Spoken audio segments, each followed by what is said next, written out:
साथियों को परिचय पहले करा सुनिए। नमस्कार, मेरा नाम प्रशांत कुमार जायसवाल है। एज ए सेंट्रल कोऑर्डिनेटर आज यहाँ पर आए हैं। दुष्यंत यादव जी संगठन मंत्री दिल्ली से चुने गए हैं। ग्राम और वार्ड संपर्क अभियान पूरे राजस्थान की 200 विधानसभाओं पे हम लोगों ने चला रखा है, जिससे कि हम जिम्मेदार साथियों को हमारे जो भी वॉलेंटियर्स है, कार्यकर्ता हैं, उनके माध्यम से उनके वार्ड और गांव में तलाश सके और उस वार्ड और गांव की यथास्थिति से अवगत हो सके। पूरे भारत के अंदर जिस तरह से आम आदमी पार्टी की लोकप्रियता बढ़ती जा रही है, दिल्ली के बाद पंजाब ने पूरी तरह से आम आदमी पार्टी के प्रति सहमति जताई है। इस तरह से आगामी जिन भी राज्यों में इलेक्शन हो रहा है, वहाँ पर बढ़ चढ़कर लोग आम आदमी पार्टी की तरफ बड़ी आशा भरी नजरों से देख रहे हैं। आगामी इलेक्शन आपके सामने हिमाचल और गुजरात में, जहाँ पर हमने संगठनात्मक बहुत मजबूत स्थिति कर ली है। राजस्थान के अंदर भी 18 महीने वाली इलेक्शन है और हमने 200 विधानसभाओं पे चुनाव प्रभारी और संगठन मंत्री की मौजूदगी में हर जिले में इसी तरह से हम लोग मीटिंगें कर रहे हैं और उन मीटिंगों के अंदर हमारे जितने भी कोऑर्डिनेटर्स हैं, उनके माध्यम से जितने भी सक्रिय हमारे साथी हैं, जिम्मेदार साथी हैं, उनको एक बुकलेट देकर हम लोग संगठन की मजबूती और सुयोग्य व्यक्तियों की तलाश हमारी शुरू है, क्योंकि लोग आम आदमी पार्टी से हजारों लाखों की संख्या में जुड़ना चाहते हैं। 15 तारीख को हमने इस बुकलेट का विमोचन किया था। इस कार्यक्रम का जो संपर्क अभियान है, इसका लॉन्चिंग किया था और अब हम इस लॉन्चिंग के बाद हमें हजारों नहीं लाखों मिस कॉल पूरे राजस्थान की 200 विधानसभाओं से मिल रहे हैं। इसलिए दुष्यंत यादव जी जो संगठन मंत्री, उनके साथ हर जिले में हम इसी तरह से प्रेस कॉन्फ्रेंस कर रहे हैं। हम यहाँ पर लोग कार्यकर्ताओं की ट्रेनिंग कर रहे हैं, मीटिंग कर रहे हैं और ये कारवा इसी तरह से पूरे राजस्थान की 200 विधानसभाओं पर चलेगा। सर, कि जिस तरीके से आप संगठन मजबूत करने के लिए क्या कुछ इतने महीनों में क्या कुछ हो पाया है, कैसा रेस्पॉन्स आ रहा है, क्या कुछ? जी देखिए, मैंने बताया आपको कि 15 तारीख की लॉन्चिंग और हमें हजारों लाखों मिस कॉल, यानी लॉन्चिंग के बाद लाखों मिस कॉल मिलने एक अपने आप में ये अद्भुत बात है कि इस तरह से लोग आम आदमी पार्टी की तरफ आशा भरी नज़रों से देख रहे हैं। ये आम जनता नहीं है, ये तमाम पार्टियों के वो लोग हैं जिनको लगता है कि आम आदमी पार्टी ही एक सही विकल्प है, जो कि राजस्थान के अंदर बदलाव ला सकती है।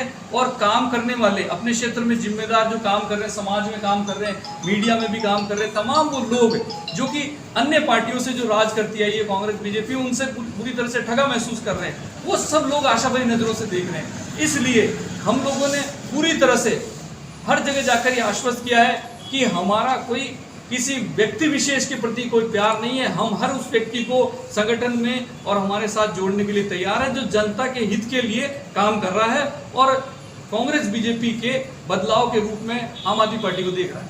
सर, इतने महीने हुए लेकिन आम आदमी पार्टी कहीं पर भी, जो लोग आप जिस धमाकेदार पंजाब के बाद में आपको कॉन्फिडेंस था, कभी भी कोई बड़े मुद्दे पर आम आदमी पार्टी इन इलाकों में तो कभी नजर नहीं। क्या लगता है, क्या कारण है? चाहे कोई भी मुद्दा हो, बारिश का मुद्दा हो, चाहे लंबी स्कीम का हो, या किसी भी मामले को।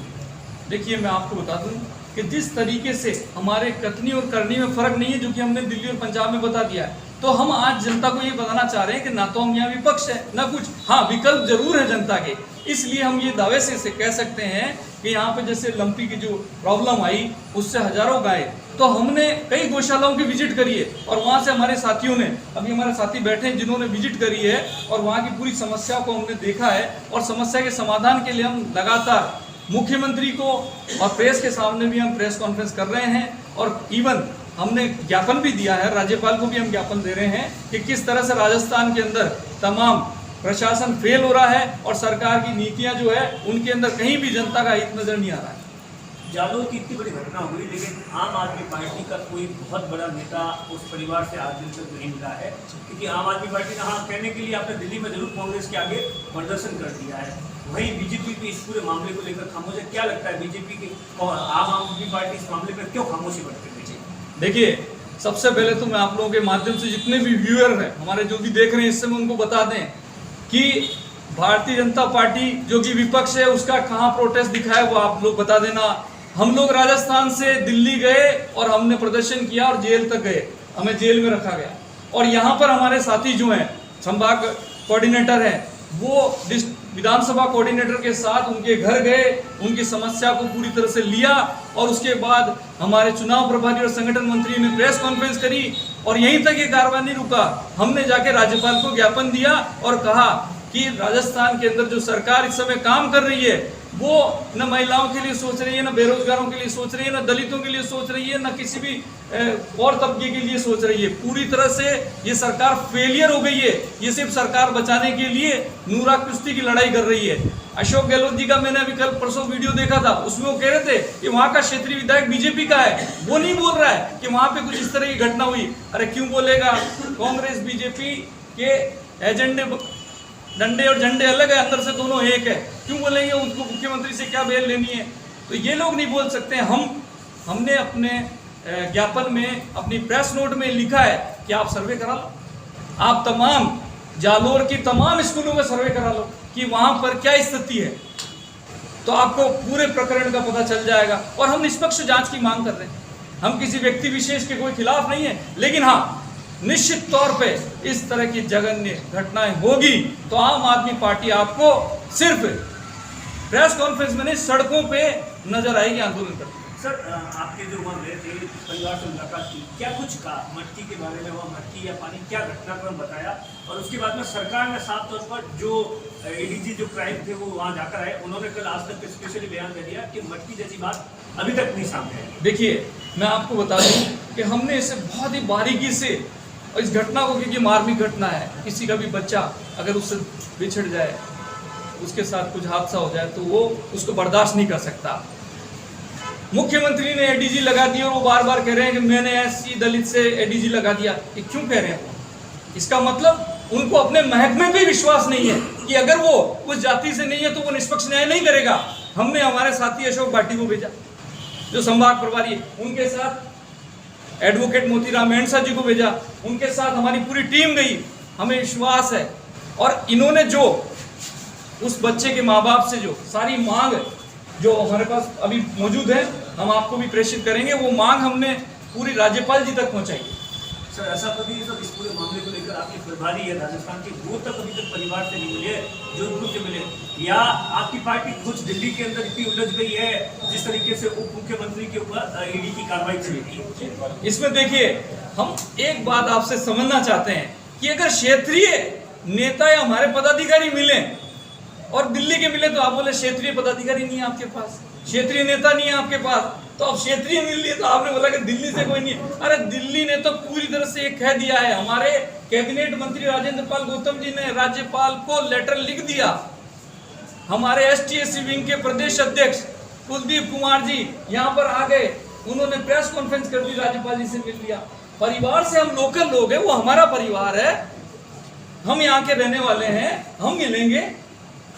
हम अपने आला कमान को बुला के आश्वासन वाली राजनीति हमारी नहीं है।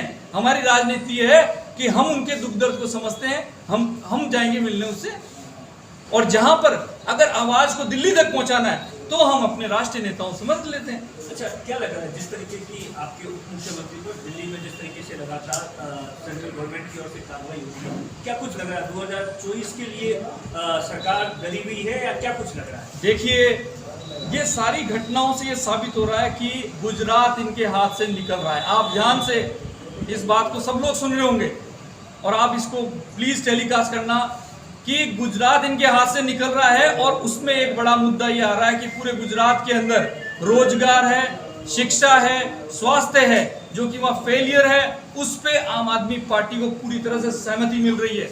और इसलिए पहले सत्येंद्र जैन जी को पकड़ा गया, फिर मनीष सिसोदिया जी को धमकाने की कोशिश की जा रही है, और सुबह से शाम तक सीबीआई को कुछ नहीं मिलता है। तो बोले फोन और लैपटॉप ले चलो, हम तैयार हैं, जांच करो, निकालो। पहले कभी कोई इस्तीगासा पेश नहीं किया है, जांच चल रही है। तो एक माहौल बनाया जा रहा है कि दिल्ली के अंदर बैठकर ये लोग जो आपके लिए कर रहे हैं विकास का कार्य, जो जनता की मांग है, जनता की तकलीफ है, जनता का दर्द है, दुख है, उसे हम सही कर रहे हैं, तो उस पर ये एक प्रश्न चिन्ह लगाने की कोशिश कर रहे हैं। राजस्थान में आप पार्टी किस मुद्दे पे चुनाव लड़ेगी? देखिए, राजस्थान में आम आदमी पार्टी राजस्थान के लोगों के मुद्दे पे, यानी कि ये बुकलेट के अंदर मैंने आपको बताया कि हमने यहाँ की समस्या और समाधान यहाँ के लोगों से मांगा है। ये पहली ऐसी पार्टी है जो अपने मैनिफेस्टो को ग्राम पंचायत और वार्ड से बनाने के लिए तैयार है। हम लोग वहीं के लोगों से उनकी समस्याओं को और समाधान को मांग रहे हैं। तो यही हमारे मुद्दे होंगे। और बाकी कॉमन मुद्दे आपको पता है, शिक्षा, स्वास्थ्य, सुरक्षा, पेंशन, तमाम मुद्दों पे हमने काम किया। ओके।